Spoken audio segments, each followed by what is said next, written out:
अस्सलाम वालेकुम रहमतुल्लाहि व बरकातुहू। दोस्तों, एक भाई ने सवाल किया है कि हज़रत ये बताइए कि क्या रोज़े की हालत में ज़्यादा थूक निकलने से रोज़ा हमारा टूट जाएगा, है ना? यकबारगी में अगर ज़्यादा थूक निकल लें तो क्या इससे रोज़ा हमारा मकरूह हो जाएगा या रोज़ा टूट जाएगा, है ना? तो आज मैं आपके सामने यही बातें बताने वाला हूँ कि थूक से क्या रोज़ा टूट सकता है। देखें दोस्तों, बहुत सारे लोग थू थू करते हैं, जब रोज़ा रखे रहते हैं तो बार बार थू थू करते हैं, है ना?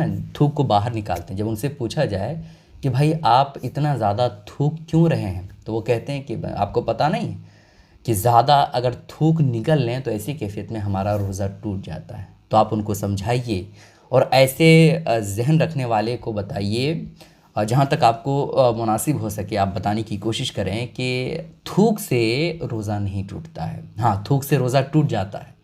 कब टूटता है आगे चल कर के मैं बताऊंगा, लेकिन इस तरह थूक निकलने से रोज़ा नहीं टूटता है। अगरचे आप दिन भर थूक निकलते रहें, है ना, या थूक जो है जमा करके पूरा मुंह भर करके आप थूक रखें, उसके बाद यकबारगी एक ही बार में आप निकल जाएं, तो इससे भी आपका रोज़ा नहीं टूटेगा। ठीक है। बहुत सारे लोग समझते हैं कि भाई थूक तो पानी ही की तरह है, तो अगर थोड़ा निकलें तो दिक्कत नहीं है, लेकिन अगर मुंह भर करके थूक जमा कर लें और निगल जाएं तो ऐसी कैफियत में हमारा रोज़ा टूट जाएगा। तो इससे रोज़ा नहीं टूटता है। समझ रहे हैं? अगरचे आप जो है थूक को जमा कर लें, मुंह भर करके रखें और उसके बाद निकलें, फिर भी आपका रोज़ा कुछ नहीं होगा, रोज़ा पर कोई असर नहीं होगा। ठीक है, आपका रोज़ा पहले ही की तरह बाकी रहेगा। हाँ, रोज़ा कब टूटता है थूक से, वो भी आप सुनिए।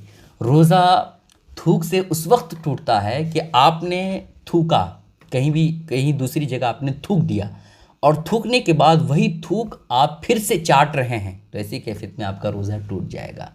ठीक है, ऐसा कोई करता नहीं है, लेकिन मसाइल की हकीकत आपको मालूम होना बेहद ज़रूरी है ताकि आप बच सकें कि किन से हमारा रोज़ा टूटता है, किन से हमारा रोज़ा नहीं टूटता है। तो अगर आपने थूक दिया कहीं, है ना, दूसरी जगह, और थूकने के बाद फिर से वो थूक आपने चाट लिया, थोड़ा बहुत भी चाटा, तो ऐसी कैफियत में आपका रोज़ा टूट जाएगा। इसी तरह से दोस्त ने थूका था और उस दोस्त के थूके हुए को आपने चाट लिया, तो ऐसी कैफियत में आपका रोज़ा टूट जाएगा। इसलिए इन बातों का ख्याल रखें।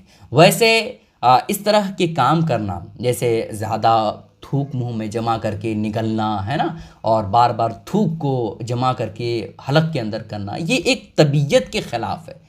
कोई अक्लमंद इंसान ऐसा नहीं करता है। समझ रहे? इसलिए बेहतर यही है कि ऐसे काम ना किया जाए, क्योंकि थूक को पूरे मुंह में जमा करके, मुंह भर करके थूक को रखना और फिर निगलना, ये नापसंद किया गया है, इससे बचना चाहिए। लेकिन इन सब सूरतों में आपका रोज़ा नहीं टूटेगा। ठीक है, इन बातों का ख्याल ज़रूर रखिएगा दोस्तों। इस क्लिप को शेयर करना मत भूलिएगा ताकि हर शख्स को इन बातों का इल्म हो जाए। अस्सलाम वालेकुम रहमतुल्लाहि व बरकातहू।